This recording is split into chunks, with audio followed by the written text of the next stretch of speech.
So first, I would like to thank our sponsors today, Andrew Pearson and Charleston Forge, for getting together these great masterminds of design so we can have this really thought-provoking and honest conversation about where hospitality design is going post-quarantine, post-COVID-19.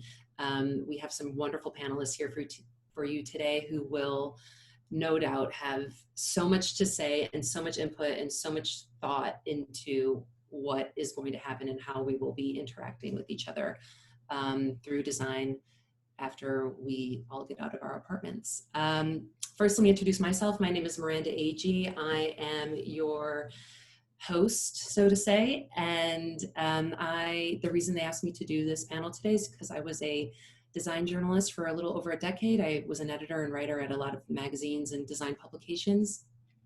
Before I started at SMI Construction in New York City, I'm a director there, and we work on some of the most prolific, inspiring luxury residential homes in New York. Now I'm going to turn it over to our panelists. They'll introduce themselves, and then we will get to questions. So Joy, why don't you kick us off? Good afternoon, everyone. I'm Joy Moyler. I am a New York-based interior designer. I work on hospitality and residential projects, typically for celebrity and H&W clients in the US and mostly abroad. Thanks, Joy. Andrew? Hi, my name is Andrew Alford. I'm the head of Andrew Alford Creative. I've been in hospitality design for, almost 2 decades now, working on a wide range of hospitality projects, and recently mostly focused on brand creation and brand concepting. Great, thanks, Andrew. And Stacy Garcia. All right, well, like you said, I'm Stacy Garcia. I'm also coming at you from the New York area, outside of the city, thankfully, during this. Have a little more green space here, but our firm actually focuses more on product development and work hand in hand with interior designers like yourselves around the country, really collaborating on hotel projects. We do specialize in mostly hotel and resorts, and we develop everything from floor to ceiling, from carpet to furniture and lighting, both for manufacturers who bring it to market under our name and also hand in hand to help you, the designers, bring your vision to life. So I'm excited to have been asked on the panel and to hear how all of you are holding up and what you see the future is. Absolutely. Thanks, Stacy. And that's kind of a great lead off into where I want to go. I just kind of want to get your thoughts without any kind of structure right now, no structured question, on just, we're mid-June, coming up on July. We've been doing this for almost 4 months. Where do you think hospitality is going to go? How are we traveling? How are we going to utilize hospitality? Will we be utilizing hospitality? What does your design focus look like now? Just kind of any of your opening remarks to this topic would be great. Joy, do you want to start? Well, my initial concern, of course, is travel in itself, as my projects on the board right now are Europe-based. So the idea of being able to get on the plane to actually have some site visits and shoot projects and that sort of thing is a major concern, because just last evening they posted that if you're traveling from the US, the EU is certainly considering blocking all travel. So that creates a further extension to what COVID has already done with respect to timelines on projects. So just being able to travel to my intended destination is a major concern after projects have been stopped. What are your initial thoughts right now in the moment about how you're going to kind of mitigate that extra problem that you have with traveling? What it's doing, it is creating opportunities for other people in Europe to basically to expand my team and bring on members who are able to do the work there for me, because the projects do, of course, still need to continue. So I think that that's the route that I'm going to have to take, with that being a concern, which isn't a bad thing. It's just, it doesn't put me in the room, so to speak, for, you know, maybe a couple extra months or so. But thank God to mobile devices and things like that, to really virtual opportunities to keep a project rolling.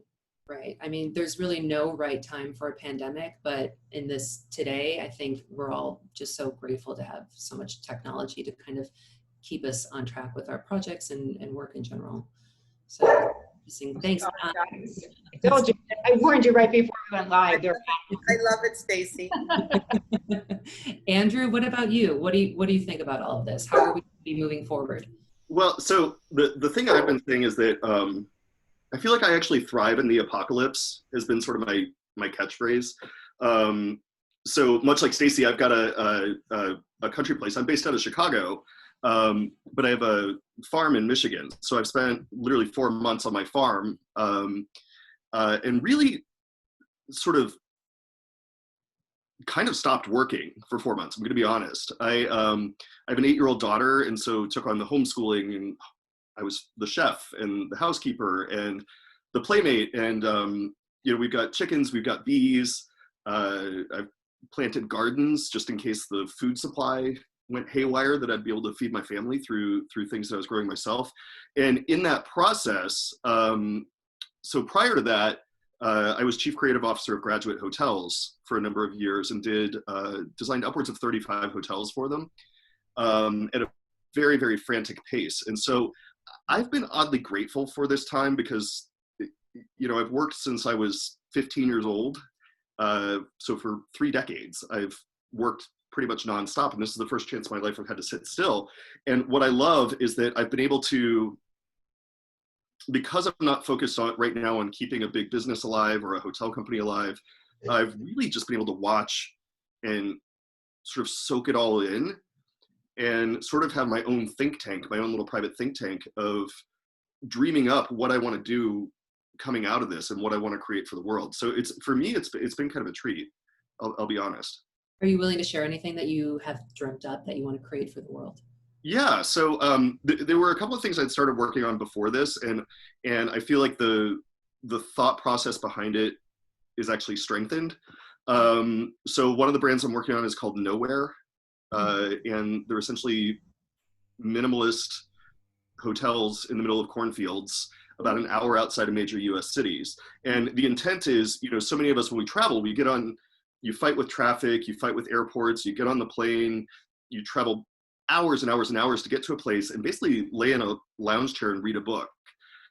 And my thought is, why do you have to go that far to have that focused experience? Why can't you just pick up with a clean pair of underwear and a credit card, drive an hour away, and have that focused experience on a random Tuesday night? So it's a really, you know, and I strongly believe that a lot of people are complaining about isolation right now, but I think a year or two down the road from now, once the world's really working again, I think people are going to look back and they're actually going to crave some of that isolation and the extremity of that experience, and that time to sit down and be quiet. The other thing, and this is really my big passion project that I'm working on, is a brand called Serious Hotels. And it's a wellness brand, but it's laughter is the best medicine. So it's a comedy-based hotel brand. So sort of combining, I've always been known for having like a big personality and being colorful. And my mom actually wanted me to be a stand-up comedian when I was growing up, which is what parent ever wants that? I have no idea. But it's sort of combining two things that I'm sort of known for being good at, which is the colorful, exuberant design and comedy. So those are the two things that I'm really placing my focus on right now. And it's about somehow pulling together, you know, investors and development partners that are willing to take a chance in this environment. That's incredible. That's really forward-thinking. Essentially going to be creating the new Airbnbs then, with this sort of 1 hour departure time, yeah. Destination space. Yeah, and you know, they're really, that brand, I'm really looking at like Japanese ryokans of, you know, how do you Americanize that experience, and, you know, really provide a contemplative, meditative experience without going, you know, using all the Buddha and Zen and all those kinds of words. It's not about that. It's really just stripping things down. And in my mind, and you're seeing this more and more in the world, that everything is sort of about these pendulum of experiences at extremes. That, you know, I'm not much of a middle of the road kind of guy. I want to go, to the farthest ends and push things as far as I possibly can. And I feel like each one of us as humans, we all have that pendulum range, and we all crave, everything along that spectrum. So as a hospitality company, what I'm hoping to create is not something that's known for one aesthetic, but different brands that cater to the different points on the pendulum of the human experience. That's great. The Nowhere brand, is that already in existence, or is that something you're dreaming up yourself? No, that's something I'm dreaming up, and I'm, Okay. out looking for partners and investors. And Great. Well, maybe there's one on this chat. We have a few. That's what I was gonna say, if they're listening, you never know. Yeah, you never know. All right, Stacy, what about you? What are you thinking? Post-COVID, hospitality, design, how are we doing this? Yeah, obviously that's the big question that everybody's questioning, looking for the answers for right now. I posted on LinkedIn, some of the economy reports and sort of where things are moving forward in terms of RevPAR recovery. On the short end, they're saying 2022, as a best case scenario to start to see RevPAR come back. But I think there's, from the developers and the interior designers, I've been checking in weekly with customers to see what the radar is, and where people see it going. I think blessedly, a lot of the new construction that had the funding is still moving forward. I don't know if you're all hearing the same thing, but most of those projects are continuing to move forward. And then we're hearing from a lot of investor groups that, they're sort of waiting for the opportunity to make a play on distressed properties, which is going to be inevitable with occupancy rates the way that they are. But I think it's like anything else, even when you looked at residential real estate back in 2008, people come in and they snap up distressed properties, and many times they do sort of increase the value of those over time. So they'll put money into these hotels. I think the investors that are coming in are going to understand that in order to be competitive, when people start to travel again, you're going to have sort of the newest, cleanest brand out there, the newest, cleanest property, because there is still the law of supply and demand. And as people start to travel and they're on websites and they're looking, they're not going to want to stay at a hotel that looks like it was not recently renovated. And that can make or break your occupancy rates going forward. So I think those are the smart investors are looking at that, or understanding that, and are trying to seize the opportunity as well to get a bargain on product and design right now. But, we're starting to see some, I think, glimmers of hope as well. Like Andrew said, I think, when you look at the reports, people are doing more car travel right now. I think if you're looking at, summer travel and where things are booked, you're seeing some of that kind of more, take your family, put them in the car, maybe not get on the airplane so fast, but take that time still to travel. And so there will be people staying in properties, not just limited to Airbnb. And I think the winners out of this are going to be obviously the big brands who have really stepped up to stake their claim in the cleanliness and how they're going to attack. And I know those are questions we'll get to too, but it'll be interesting to see what happens with independents and how they begin to solve that as a marketing solution, not just as a practical solution. That's a really great point, Joy. And I guess also a great jumping off point into how are we going to create a new hospitality experience that caters to the fear of potentially getting a virus. I mean, what are some design elements, what are some tactile elements that are going to be implemented that you know of or that you've been thinking of going forward? I've been speaking to a couple of developers with respect to the idea of minimizing the numbers of rooms per floor and expanding those rooms to include larger dining / conference table opportunities to mitigate the need for clustering in the public spaces, that people really want to be able to control their own environments and not necessarily sit with 50 people in a conference room, but have more intimate groupings in the rooms, creating more suites essentially. That does a couple of things, of course. as Angela will know, changes the floor plan of a floor. It maybe eliminates a couple of walls on the floor and reduces the quantity of rooms that they're essentially able to rent out, so to speak. But providing the idea that people can do more within their suite instead of lounging about the hotel, having the opportunity to touch a bunch of things is one of the things that's going to create a sort of healthier mentality, I think, with guests traveling.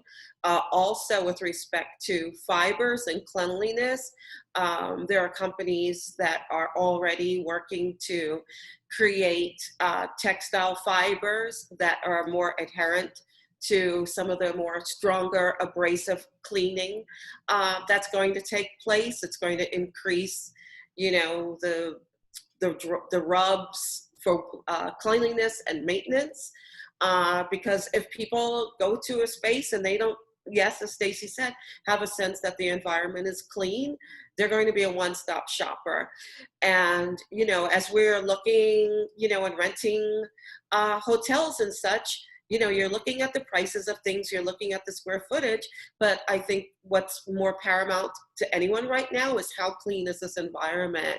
You know, the idea of touch applications being minimized and using your cell phone more frequently for check-ins and in-room purchasing, that sort of thing is definitely going to be a higher draw within design requests and recommendations. You know, you bring up a good point about manufacturers creating different fabrics that have fibers that could potentially, you know, what did you say, not ward off a virus, but take a higher strength of cleaning. Mm-hmm. Is that something, like, just kind of thinking about you and your design projects and how you like to work, is that something that you would consider a necessity, or would you just have an easier time like picking that fabric because that, you know, that is what your client wants? Yeah, I think it's incredibly important. I'm not a germaphobe, but I'm certainly, you know, when I visit any hotel, I don't care how clean it is, I always travel with my own, you know, bottle of Clorox and go behind and clean the bathroom and the kitchenette area. That's because you know too much, Joy. You know, I'm not going to say that I bring out a bottle of luminol, you know, and check everything out, but some days I'm tempted, of course. But, you know, the cleaning staff, as much as we love them, they often don't do the most deep cleaning that is really required. You know, I mean, really, the staff, they may have 40 rooms to clean in a day. They're not going under the bed. They're not dusting at the top of, you know, the artwork, so to speak. And the bedspreads, of course, have their own sort of tale of errors, right? So it's so important that new fibers are constructed, whether it's, you know, a BASF or whomever is constructing fibers that really have an opportunity to reflect a lot of the stains and, you know, just normal debris that's found from traveling, from cross-contamination, someone putting luggage on a bedspread, that sort of thing. Yeah. Cleanliness to me is the highest factor of traveling right now. And I wouldn't be surprised if someone comes out with a garbage bag that's basically body size, so everyone could get on the plane in the, you know, big hefty bag tied around the neck, you know, just to keep your clothes from touching seats on airplanes and buses or whatever the mode of transportation is. I mean, because it really is just really serious business. Definitely. Well, and I think a lot of this is also going to depend on how quickly a vaccine comes to market. You know, if I've heard optimistic stories that there'll be a vaccine in January. And so I think it's going to be curious to see like what the public reaction and the trust factor is in that science. Like, or is there going to be a PTSD reaction to this where the codes are drastically going to change in terms of, you know, materiality at the thought of, well, even if we've got a vaccine for COVID, what if there's a next, you know, whatever the next thing is. So, you know, I think, I don't know, what my hope is, I'm going to say what I hope hotel rooms don't start looking like hospital rooms. And I think it's up to us as designers, even if there are new materiality restrictions, to really earn our keep and say, here's how we're going to make this look residential and comfortable and welcoming, and not like you're staying in a, you know, Yeah. extended care facility. Right. That kind of one of the next questions, like your creative process versus your creative output. What will change for you and how you design a product or a room or a lobby, but still be able to maintain, you know, your creative soul into everything that you inject? How is that going to change for you? That's a me or to Stacy. Okay, go ahead. Whoever wants to answer it. Stacy, why don't you take that one first? Okay, and I'm looking. I don't know if you're frozen or if it's just on my Wi-Fi. Oh, you're back. You came back. Yeah, I was frozen for a second. Yeah. So the question is, how are we changing our thought process as we develop new properties or projects? Yeah, mostly because designers are creatives at heart. I really believe that, and it's pretty obvious. And how are you going to keep something, you know, that is, you know, touches a soul in the way that you inject and project yourself into the design while still keeping these high standards of cleanliness? And yeah, I think it's a great question, and it's one that I feel like as designers is probably easier for us than it would be, and I'll throw my husband under the bus on this one, than it would be for an accountant. You know, he's very, very left brain linear thinking. I think when you grow up and become educated through a design thought process, part of how we approach the world is in creative problem solving. And that's the challenge no matter what it is, whether it's, you know, designing a carpet, designing a home, designing a hotel space, whatever that design element is that you're being challenged with, it's always sort of creative problem solving for the marketplace, the people who are going to experience it, the economies that are impacting it in that given moment. And today it happens to be something that we've not seen in our lifetime, but has happened before. And so I think the trend though of health and wellness is not a new trend. So it's just sort of, I think, become put on hyper alert because people are now afraid. You know, they're rightfully being protective. I think, you know, smartly trying to manage so that we have not as much illness and not as much death, and it's put it all on the forefront of it. But health and well-being and wellness has been something that I think the design community has been looking at as a macro trend for many years at this point. So it's, you know, how to incorporate, you know, healthy air environments, as Andrew said, spaces where you can go to decompress. You know, we're so hyper connected, we're under so much pressure, and so mental wellness as well is part of that. There is always innovation. So we're looking, you know, depending on the product category that we're working on. I mean, textile specifically. So Joy, I'm glad, you know, you mentioned that. I do own a boutique textile manufacturing company as well called Libatex that I started 20 years ago. It's how I got into this business. And it's interesting to see, you know, how, again, trends in fibers and content and construction sort of do ebb and flow. And we're right back to one of the pieces, which was a Krypton product. So that's a name that's been in the hospitality market for many years. It was originally a standard at hotels. I want to say Marriott probably was the one who introduced that. But then it sort of fell out of favor because it adds cost. And there was other chemicals and other sort of additives that you can put on that help for stain repellency. But it's interesting because now is the time for us to look and say, you know, Krypton does not just necessarily need to be a healthcare item.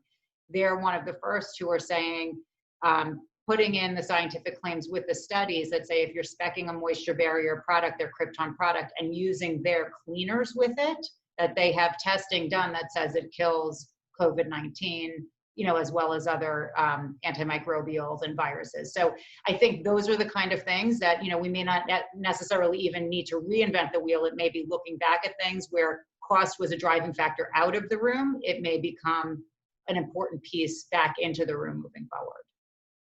Good point.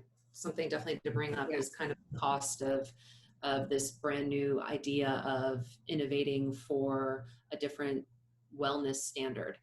Yeah, and I think in terms of putting soul into it, like I said, you know, just like to put a bow around it, designers, like that is our job. It is to be those creative problem solvers. And I think the best spaces do have a sense of heritage. They have a sense of soul. They have a sense of having existed, even if they're new construction. And when people are in there, and, you know, I'm sure Joy and Andrew, this is what you do day in and day out. I mean, the magic is in infusing otherwise what would be kind of an inanimate space with something that feels like life. Mhm. Joy, how do you kind of see yourself designing and being a creative despite all the regulations that are probably going to have to be put in place? I don't think there's going to be a great deal of change to workflow or sort of approach. I just think, it's going beyond, a lot of pretty things and just making sure that there's an efficiency to everything. I think the thing that I think about more with respect to designing the rooms itself is having larger refrigerators, I think, in some of the rooms that allow visitors to really bring their own food, and the old motel hotel ideas of kitchenettes will become more prevalent because people will continue to be fearful of food being prepared outside of their room and who's touching it and how many hands have been involved in it and the cleanliness of all of the utensils, where I think people have if you look at any social media right now, you discover that people have really rediscovered cooking. So I think the idea of traveling with your family and cooking in your room is something that is going to be enjoyed for the whole family. And I think that that's also going to create a level of security about how your food is being produced. So I think that's something that will definitely change in my approach versus creating larger hotel rooms where, you're going out to dinner at an adjacent restaurant or something. That's a really good point to bring up about just basic amenities in a hotel, not just kind of the shampoos and the shower caps, but more like room service, communal gathering spaces, the gym. How do we think that amenities from small to large are going to change? Joy, I know you touched on this earlier about meeting rooms and not having large scale meetings, but kind of breaking them down a little bit. But how do we kind of see that on a bigger scale throughout the entirety of the hotel? I don't know that I have the answer to that yet. Someone said to me the other day, well, there are these bombs that you put in rooms to disinfect them for ants and things. Maybe people will start doing those, at the end of a meeting to sort of sanitize the room. I can't really imagine people walking into a foggy room, thinking, okay, now it's clean. So I don't really know how that would work. But I don't know. I think I don't really know that I have 100% the answer on that yet.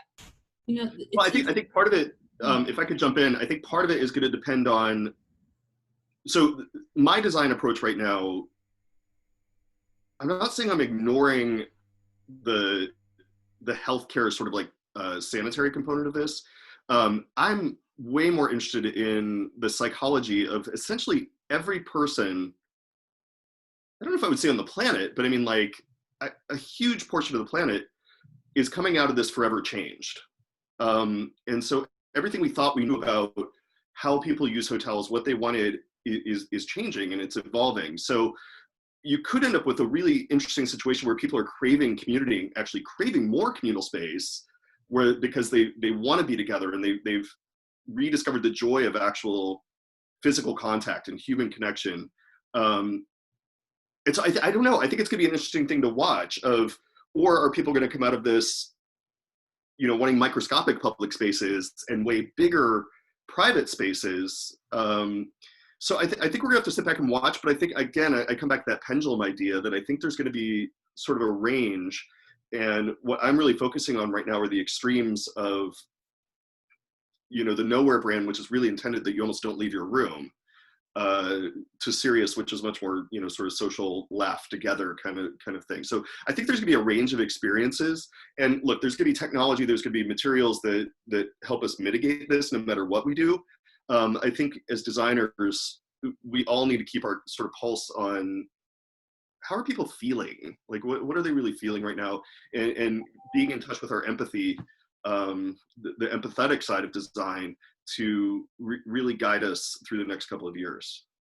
It's interesting that you say that about the pendulum. And I have this, we all know kind of the Ace brand, right? And what they started out in Portland with Ace Hotel. And they really started the first kind of communal hotel where their lobbies were meant for the community, not just for the hotel guests, but for people of the community to come in and work and open up their laptop or to grab a drink with friends, not necessarily be a guest at all, but it's also a place to be. And so how is that going to change? Are these big communal gathering spaces in the lobbies of hotels going to scare people off? Or are they going to, is it just going to be a simple matter of rearranging the furniture? Is that enough for guests and community members to feel safe just as they did before COVID?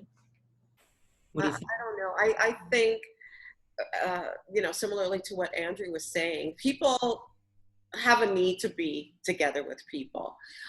So I think some will, and I think some won't. And I think that that's really kind of the short aspect of it. People who absolutely need to feel as they're part of a group. I mean, when you look at New York City the last couple of weeks,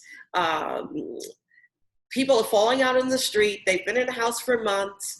There really isn't a lot of social distancing because there's such a desire to be connected to one another.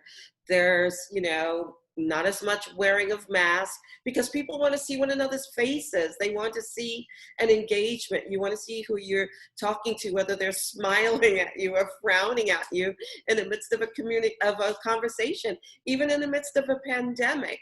So I think the people who really just need to feel like, even if they can't physically hug someone, they're going to want to be in these communal spaces. And the ones that don't, they're going to kind of hug the wall a little bit.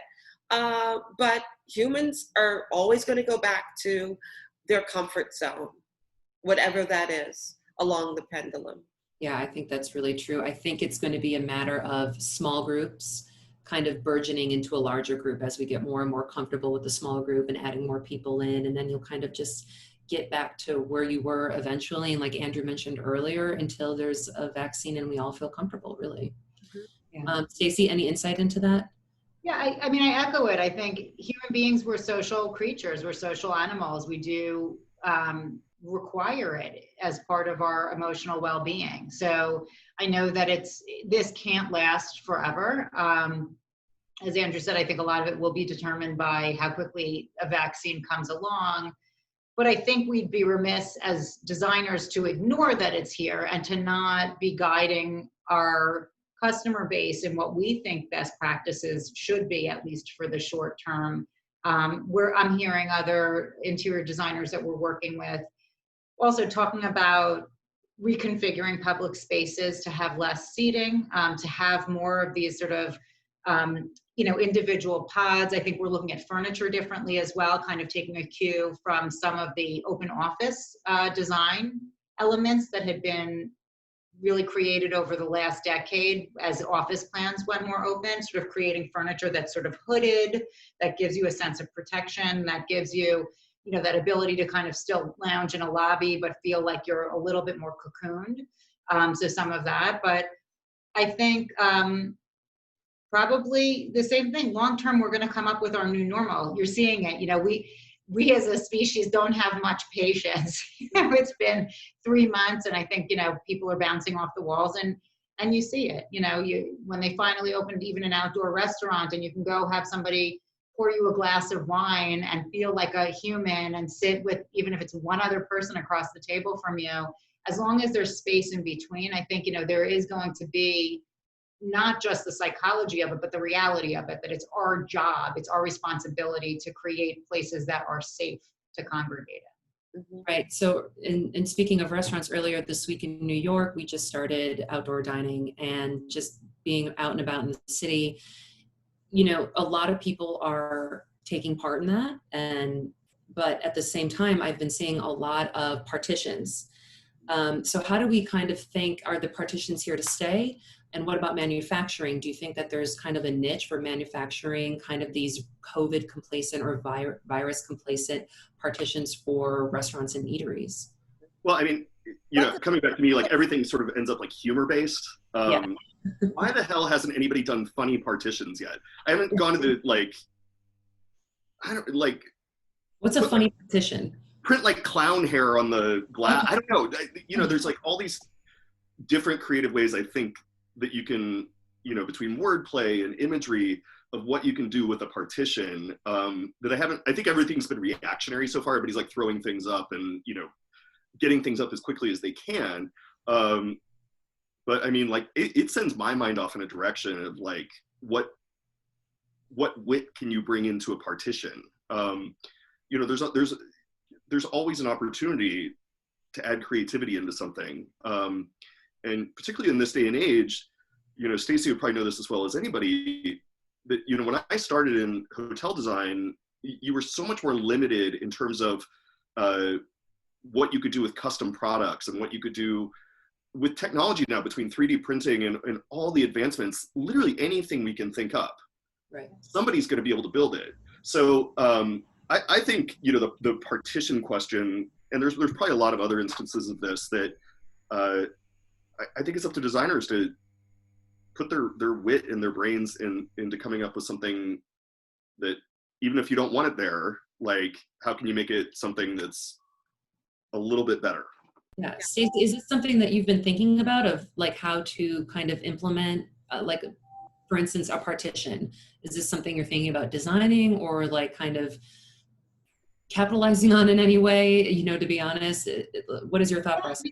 There's always opportunity for creative design, right? So that you take something that otherwise is a really ordinary kind of pedestrian concept. Like you said, you know, that you're just, right now people are throwing up these acrylic panels because they have to, for a protection. So it's the function, but it's not the form piece of it. So I think there's always opportunity to infuse, you know, great design, whether it's texture, pattern, like Andrew said, wit. I mean, you said it, and I'm picturing watching you, you know, in your side of the restaurant, but I'm seeing almost like that visual filter with it. So I think there's, you know, all different opportunities to get creative with it.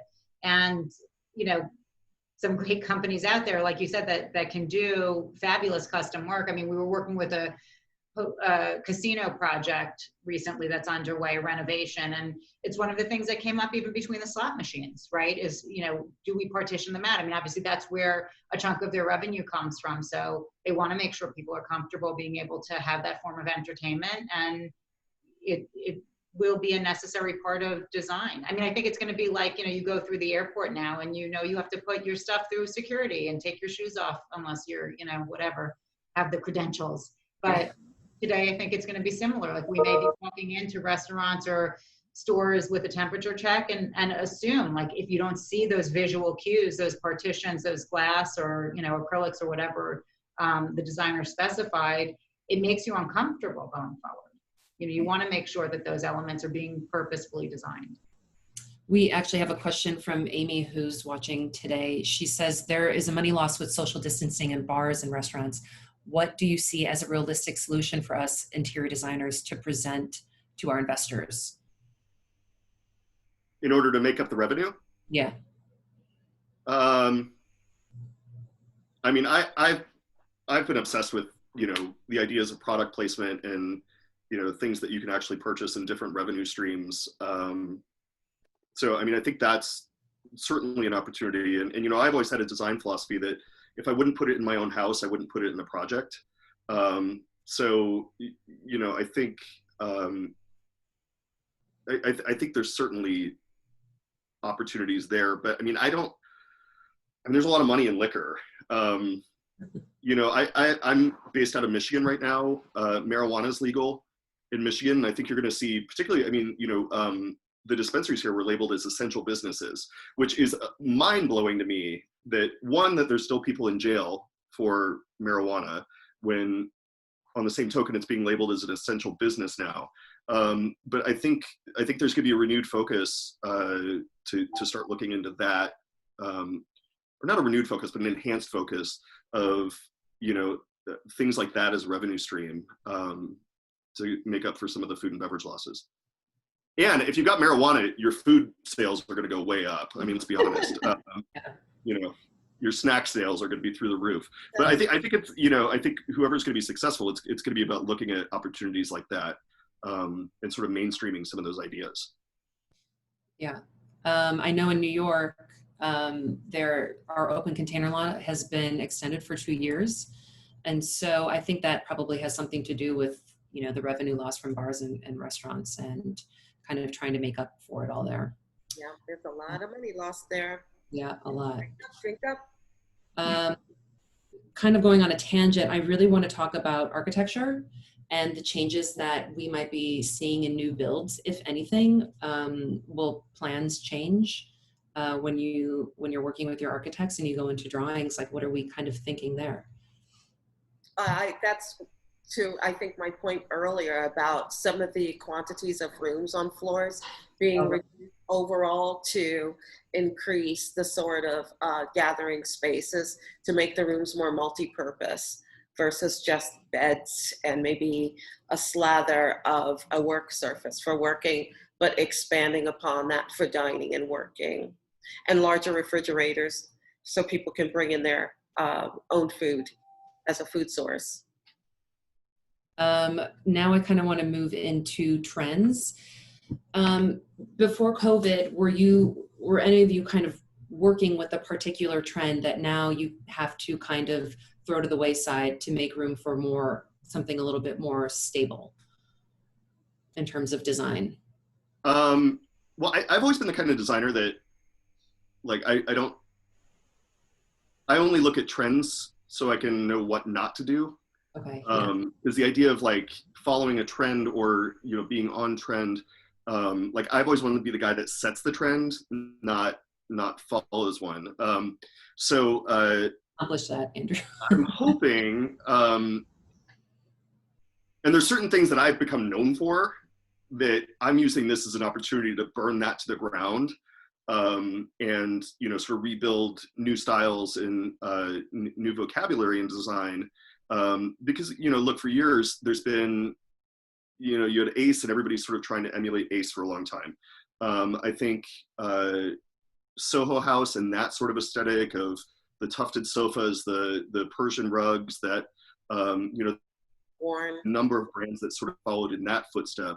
And, you know, I really think, I or at least for myself, you know, there's, you know, for my new business, I'm setting up a new design library out here in Michigan. And I told, you know, all the manufacturers I was reaching out to, asking for boxes of fabrics and all this kind of stuff. I'm like, no more plaids, no more, like, all these things that I've become known for. I'm sort of using this as an opportunity for reinvention. So I'm kind of looking at like anti-trends right now and looking for, you know, in times of historic change, which, you know, not just with COVID, but with the Black Lives Matter movement, we have such an opportunity now to introduce new voices and introduce new design ideas that, you know, hotel design in particular has been very Eurocentric for many years, or Asian-centric. So there's like two sort of competing aesthetics that go back and forth. It's either Asia-inspired, but like, we have this opportunity now, like, let's really look at global voices. And, you know, I spent a lot of time on Instagram, obviously, you know, throughout this whole ordeal, and getting into a lot of the designers that are coming out of Africa and the Middle East, and those voices are just incredible right now. So my hope for the trend is that it's a more inclusive voice going forward. A more inclusive voice in terms of the trends that are popping up or being more anti-trend? Well, I'm thinking the trend that goes forward is incorporating more, like, not having everything be so Eurocentric or Asia-centric, but really incorporate, you know, different, you know, textiles, fabrics, you know, and really delving into a more global sort of approach to design. Got it. And how does that kind of, how would you, if at all, how would you think that would make a traveler or someone who stays in your hotel feel a little bit more safe or included? Is there anything that kind of overlaps with that idea? Yeah, so, you know, my approach to design has always been storytelling. I always say that I don't start with pretty, I start with story. And so it's just about whichever story you're starting off with and choosing the right stories to tell. And, you know, so any location that you're designing in, there's going to be history there, and you have a choice of like which history you want to focus on. And so I really do think, you know, I've always looked at design as an opportunity to educate, as an opportunity to, you know, and we talk about communal spaces of bringing people together. Well, bringing people together isn't one people. It's for me, it's everyone. And so, you know, you've got to look at really, you know, get into somebody else's shoes and get into somebody else's psychographic.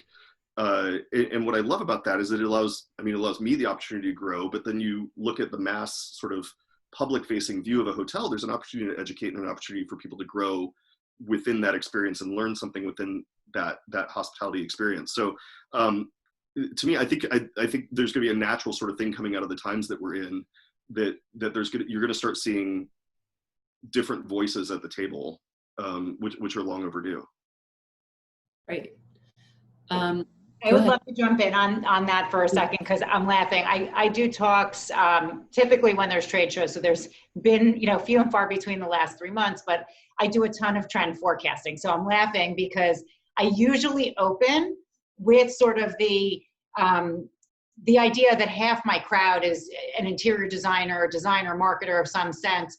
And mostly interior designers will say, Stacy, like, I don't follow the trends. Like, Andrew, you're my opening act. Because that's what I hear across the country is like, a good designer doesn't follow the trends. Like, either my design is timeless or I want to be the one setting the trend. So I love that concept of it. But I've built a business on trend forecasting as really part of our method of the madness for 2 reasons. So I just want to reflect back sort of the opposite or sort of the counter statement to that, which is, as much as we try to purposely not follow trends, I think we're influenced by them regardless. Because really, when you're doing a good job and you're not following, I'm going to sort of point the difference between a fad and a trend. But the fad are things like you said, that it's like they're here today, they're gone tomorrow. You know, they're just sort of following that herd and crowd mentality of what looks cool on Instagram right this second. But if you're really digging in to look at what the trends are, and these are going to impact us not only from, you know, economic factors of what's driving, you know, like Miranda was asking, is this going to change architecture? You know, but there's going to be major shifts that happen. So when you're looking at trending, we're always looking at different things that we would call a driver. So it may be economic. In this case, it's going to be health, you know, pandemic focused. It might be, like you brought up, Andrew, Black Lives Matter as a movement. Well, those are all things that are going to impact design. It's going to impact how we think, how we feel, where we want to shop, what we want to buy, how we want to surround ourselves as consumers. And so as consumers, we're all impacted by these drivers, but ultimately those things manifest as new direction and trend.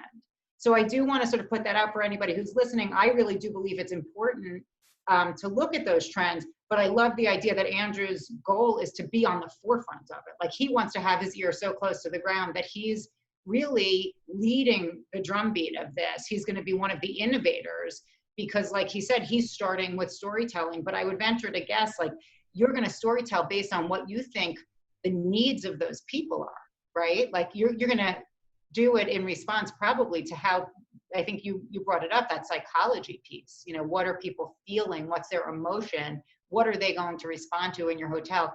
And the idea for me of trends is a long-term answer. It's not a short-term fix.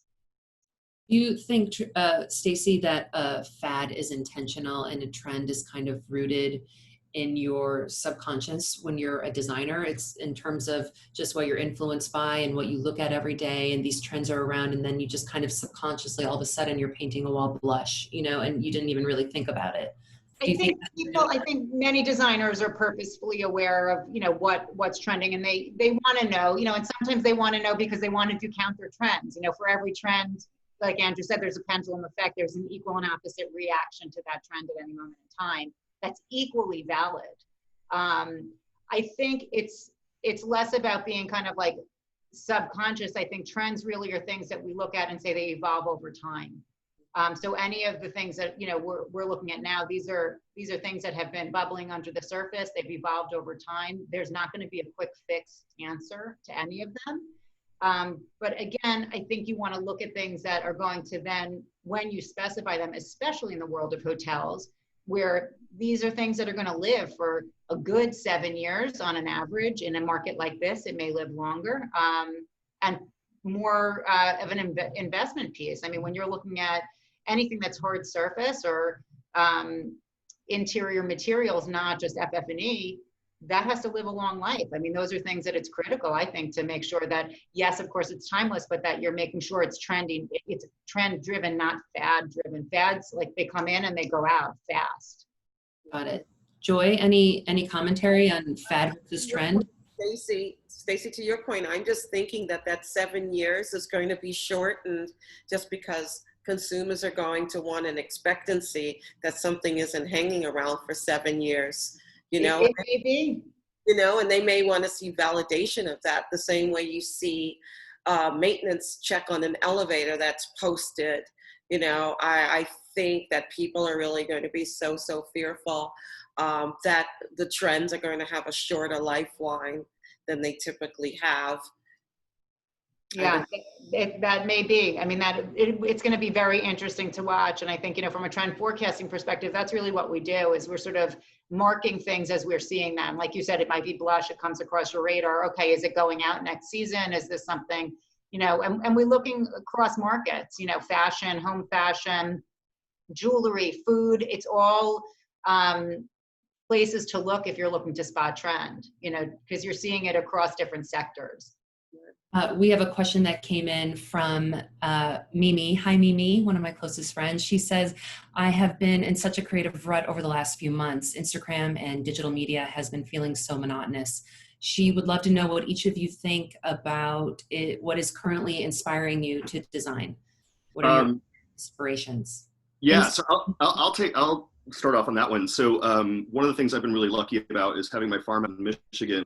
I've got an art studio set up out here, and to me it's just amazing having the time and the bandwidth to get my fingers back into paint, and to, you know, and there's a notion that I would throw out to anybody. It's sort of been my guiding motion as I've been creating art through quarantine. I can't draw at all. I'm not one of these designers that can draw these amazing renderings and sketch on, like, you know, I never went to design school. I'm 100%, you know, sort of self-taught. And so I don't have that technical skill of like drawing something really beautifully. Uh-oh, Stacy, my dog. Now my dog's going too. The dogs are talking to each other. No, so what I was going to say is I had this notion, and one of my mentors put this into my head a little while ago.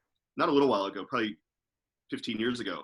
If you can't do something well, do it worse. And that's been really liberating for me in quarantine in terms of exploring new ways of expression and exploring new ways of, you know, painting. So like the painting behind me, I've been doing a lot with ice cubes, of freezing pigments and stuff into ice cubes. It doesn't require any technical skill to draw. It doesn't, but what I find is that there's different inspirations that come out of just the practice of creating. So for anybody in quarantine right now, one of the things I would say is like turn off your phone, put on music that you don't typically listen to, things you've never heard before, things with abstracted elements in them, and make something. You know, make something that, you know, a painting, you know, sew something, do something that, you know, you may not feel confident in, but it's going to start percolating different things in your head. So a lot of times when I'm down in my art studio, I'll find myself running back up to my computer to sort of illustrate out an idea that came to me while I was painting. So I think there's a symbiotic relationship between, you know, letting your mind sort of drift and go into those places without the pressure of perfection. Because so many of us as designers, we're really our clients and everybody, we put perfection on ourselves. And so my sort of mantra throughout quarantine has been, allow yourself to do things messy, allow yourself to do things with imperfection. And it sort of has let my brain drift to influence my actual design work. You know, it's interesting that you say do something that you're not used to doing, and hopefully paraphrasing, of course, but hopefully the creative juices will flow from there. But that's kind of, to me, the basis of your career. You didn't go to design school, you have no formal training, but you've built a career out of something that made you probably a little uncomfortable at first. Oh yeah, no, I mean, like when I started, I moved to New York when I was 23 and got a job, you know, answering phones at a firm. And I mean, I had stuff thrown at me by angry bosses. I was told that I should do something else because I didn't have the taste level or talent for a career in design. I mean, it was brutal. It was really, really, you know, I started off in residential, which I don't think is as, like hospitality, I think is way more welcoming and much more sort of nurturing than the residential side of things. But no, so I think I developed sort of a shyness about, early on, I developed a shyness about trying new things. And there were some epiphany moments in there that were sort of similar, of like, when my brain drifted, I ended up with these epiphanies that allowed me to move forward. And, you know, just like anything else, like the more epiphanies you have like that, it's going to keep expanding. So, yeah, the curious thing for me now, though, is, and I've had a lot of time to think about this, is I feel like I've actually achieved a lot in the span of my career, but I don't know if it'd be a midlife crisis at 45 years old, but what's the second half look like? What is, and having 4 months to just sit still and think about that, it's had its good moments and its bad moments. But I don't know, I'm optimistic that skill set is coalescing into something that, between the skill set I've developed and between what's going on in the world right now, I think there's like a good synergy. So I'm actually really optimistic about what's coming next. Great. That's a really great way to put that. Thank you for that. Joy, what is inspiring? I have an architectural background, so have literally been tearing through my Sir Bannister Fletcher book of architecture, and I'm an avid sketch fiend. I do a lot of architectural renderings, and I'm just perfecting my ability to sketch upside down and do those sorts of things, and a lot of painting. Can you prove that? Sorry? Can you give us a demonstration of sketching upside down while we're on the call? No, probably not right this second, but that's my architectural training. I went to Skidmore. I worked at Skidmore, Owings and Merrill, and you just had to be able to do everything under the sun there. So I've just, been inundating myself with a myriad of sketches of, be it Italianate or Romanesque and Art Deco and everything under the sun, and just enjoying that process and doing a lot of painting as well. So I have a mental quad of painting, cooking, art, and music.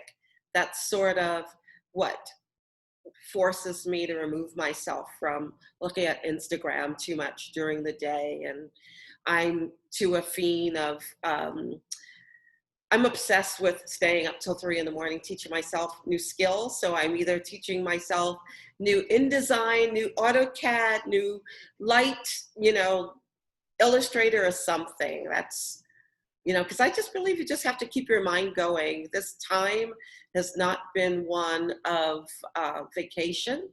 This has just been one of creating a new normal and evolution of delving deeper into technology, other than social media, of course. When you talk about your time at home with sketching and art and cooking, do you find that you are structuring that into your day and scheduling it? Or do you find that when you're at work, you just need a second to just be creative and you go away? How do you I might wake up and start painting, and then 25 minutes later or 3 hours later, I'm cooking. And that I do a lot of bread making. And a lot of my bread shapes are almost like studied shapes of windows, and with using the dough in a thin way to create different mullion sort of designs within the panes of glass. And yeah, it just kind of gets a little crazy. So I'm always thinking of from an architectural perspective and doing door designs and things like that. It's just hilarious. And using the dough as a construction tool, which is your Instagram for that. Sounds amazing. To me, it's like, I just, I'm not going to let my brain go to mush during this period. I'm always just trying to discover a new way to do something old. Well put. And we'll end it here, Stacy, with you. How have you been feeling your creativity during this time, aside from Instagram and social media? I know. Well, I was going to say, I'm listening to both of you and I'm like, gee, I've just been drinking a lot of rosé. Yeah. Yeah, no, I mean, I wish I could say, that I rediscovered art. I do love painting as well, but I really haven't had the time to, or I shouldn't say I haven't built the time into my schedule to really take that pause that I wish you know, or I may look back and wish I did. We really have been plowing forward, trying to support our business partners, come up with really aggressive marketing plans for them. You know, just making sure that we're poised to succeed in this market, you know, to not just survive, but really to thrive. And so I've been, I laughed when Joy said she's been up till 3 in the morning, you know, teaching herself new skills, because I think my kids think I'm a crazy person. It's like, it's the same thing. It's like, what webinar are you listening to now? What are you doing now? So I've read a ton of books in it. I'm trying to exercise, because I think that puts me in the flow state that Andrew was describing, where you can really sort of let go of technology.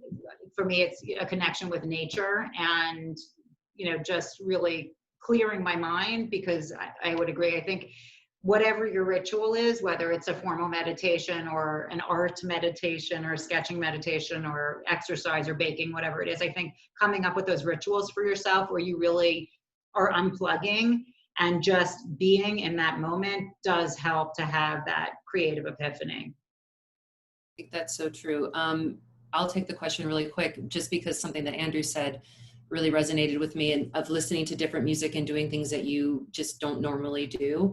Just for me, it was kind of turning off the music, turning off the podcast, putting down the book, stop trying to occupy my mind so much. And that's really when my creativity and my thought process just like blossomed, when I stopped doing so much listening externally and kind of listen more internally. So that's kind of my way to do it. But again, I want to thank you guys so much for being here. This was really fun and really informative. And I think if anything, it's kind of an exciting time of innovation and a way to kind of express creativity in a new way. And again, I want to thank our incredible sponsors, Andrew Pearson and Charleston Forge, for putting this all together.